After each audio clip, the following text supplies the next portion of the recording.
여러분, 혹시 이런 사람을 주변에서 보신 적 있으신가요? 회의실에서 말을 끊고 엘리베이터에서 눈도 마주치지 않고 이름 대신 야 라는 말 한마디로 사람을 부르는 사람. 스스로는 그게 별것 아니라고 생각합니다. 그냥 바쁜 것 뿐이라고, 원래 그런 스타일이라고. 하지만 심리학은 오래전부터 이렇게 말해왔습니다. 사람을 함부로 대하는 습관은 반드시 돌아온다고.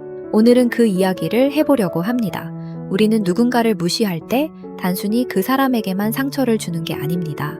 자기 자신의 관계를, 평판을, 그리고 장기적인 삶의 방향을 조용히 무너뜨리기 시작합니다.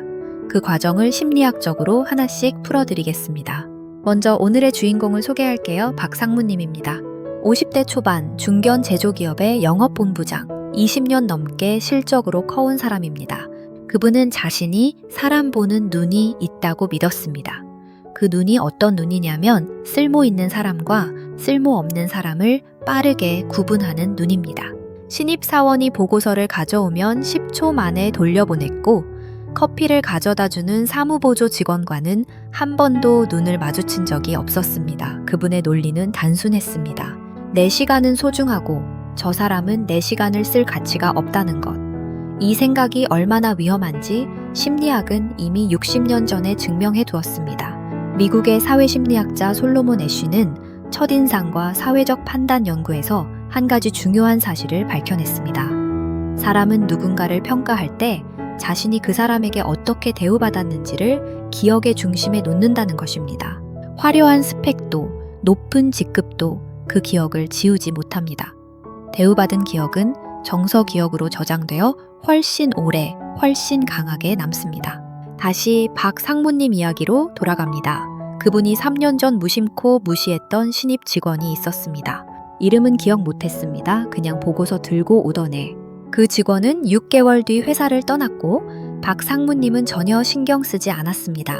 그런데 3년이 지난 지금 그 직원이 경쟁사의 신제품 개발팀 팀장으로 돌아왔습니다.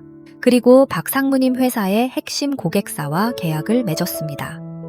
박상무님은 그때서야 그 이름을 기억하려 했지만 상대는 이미 기억하고 있었습니다. 무시당했던 그 10초짜리 장면을, 이것은 단순한 복수의 이야기가 아닙니다.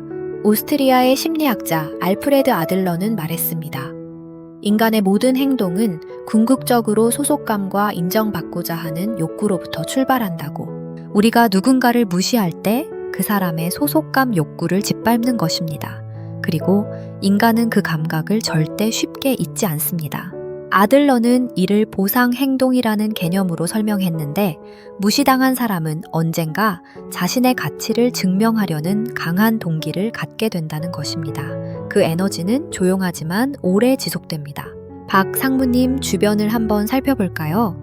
회의실 밖에서 그분을 실제로 좋아하는 사람이 몇 명이나 될까요? 부하 직원들은 그분이 없을 때 편안해하고 동료들은 중요한 정보를 그분에게 먼저 주지 않습니다. 협력 부서는 그분 요청을 살짝 뒤로 미루는 경향이 있습니다. 이 모든 것들은 눈에 보이지 않는 작은 선택들입니다. 하지만 쌓이면 어떻게 될까요? 미국 스탠퍼드 대학교의 사회심리학자 로버트 치알디니는 사회적 자본에 대한 연구에서 이렇게 설명합니다. 사람들이 누군가를 돕거나 협력하는 이유의 상당 부분은 과거에 그 사람에게 존중받은 경험에서 비롯된다고. 달리 말하면 무시하는 사람 주변에서는 자연스럽게 협력이 줄어듭니다. 아무도 적극적으로 나서지 않습니다. 각자 최소한만 합니다. 박상무님은 이 사실을 몰랐습니다. 그분은 자신이 강하기 때문에 혼자 할 수 있다고 생각했습니다. 하지만 조직 안에서 혼자 할 수 있는 일은 생각보다 훨씬 적습니다. 정보는 관계를 타고 흐르고 기회는 신뢰가 있는 곳에 먼저 옵니다. 그리고 위기가 왔을 때 사람들은 자신이 존중받았다고 느끼는 사람을 먼저 구합니다. 그 위기가 박상무님에게 찾아왔습니다. 회사의 주요 납품 계약이 흔들리기 시작했습니다. 경쟁사가 가격을 낮추고 고객사가 계약 재검토를 요청했습니다. 박상무님은 급하게 팀을 꾸려야 했고 내부에서 협력을 구해야 했습니다. 그런데 아무도 자발적으로 나서지 않았습니다. 법무팀은 검토 일정이 꽉 찼다고 했고 마케팅팀은 리소스가 없다고 했습니다.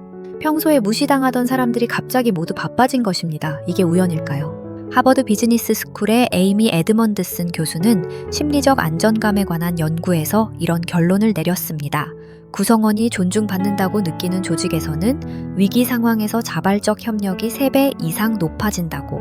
반대로 무시와 위계가 지배하는 조직에서는 구성원들이 위기가 와도 몸을 사린다고. 이건 도덕의 문제가 아닙니다. 생존 본능입니다. 존중받지 못한 곳에서 위험을 감수할 사람은 없습니다. 박상무님은 그제야 무언가를 느끼기 시작했습니다. 계약 위기를 간신히 넘기고 나서 그분은 처음으로 혼자 조용히 앉아 생각했습니다. 왜 나는 이렇게 혼자인가? 20년을 여기서 일했는데 왜 아무도 나를 도우러 오지 않았는가? 심리학자 에릭 에릭슨은 중년기의 핵심 발달 과제를 생성감이라고 불렀습니다.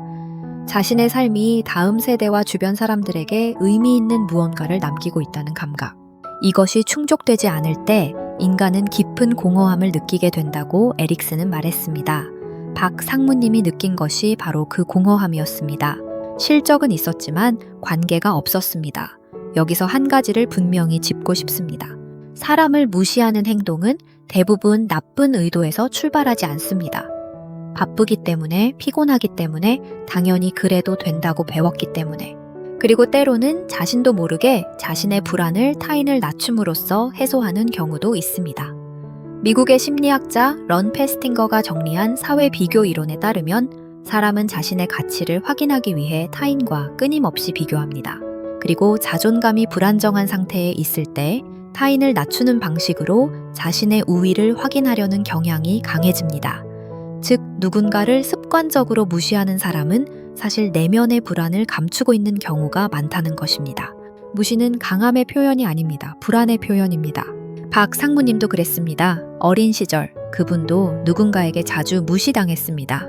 인정받기 위해 열심히 했고 실적으로 자신의 가치를 증명하는 데 20년을 썼습니다. 그리고 어느 순간 자신보다 낫다고 생각하는 사람들에게 그 무시를 물려주고 있었습니다. 자신이 가장 싫어했던 그 방식으로. 이것이 무시의 심리학적 순환입니다. 그렇다면 우리는 어떻게 해야 할까요? 긍정 심리학의 아버지라 불리는 마틴 셀리그만은 진정한 웰빙의 핵심 요소 중 하나로 관계를 꼽았습니다. 그리고 그 관계의 질을 결정하는 가장 기본적인 조건은 상대를 하나의 완전한 인간으로 대하는 것이라고 했습니다. 대단한 일을 해야 하는 게 아닙니다. 눈을 마주치는 것, 이름을 기억하는 것, 말을 끝까지 듣는 것. 이 작은 행동들이 관계의 신뢰를 쌓는 가장 강력한 방법입니다. 스탠퍼드 대학의 신경과학자 앤드루 후버만의 연구에 따르면 우리가 누군가에게 진심으로 관심을 받는다고 느낄 때 뇌는 옥시토신을 분비합니다. 이 호르몬은 신뢰와 유대감을 강화하고 그 사람과의 관계를 뇌에 깊숙이 긍정적으로 저장합니다. 반대로 무시당할 때 뇌는 사회적 고통을 처리하는 영역이 활성화되는데 이는 신체적 통증을 처리하는 영역과 동일합니다. 무시는 비유적인 상처가 아닙니다. 실제 고통입니다. 박상무님은 그 이후 조금씩 달라졌다고 합니다. 먼저 이름을 외우기 시작했습니다. 커피를 가져다주는 직원에게 감사하다는 말을 하기 시작했습니다. 신입 직원의 보고서를 돌려보내기 전에 한마디라도 먼저 들었습니다. 거창한 변화가 아니었습니다.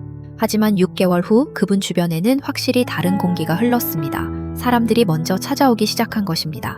중요한 정보를 가져오고 아이디어를 먼저 공유하고 위기가 생기면 손을 내미는 사람들이 생겼습니다. 박상무님은 이것이 어디서 온 것인지 처음에는 몰랐습니다.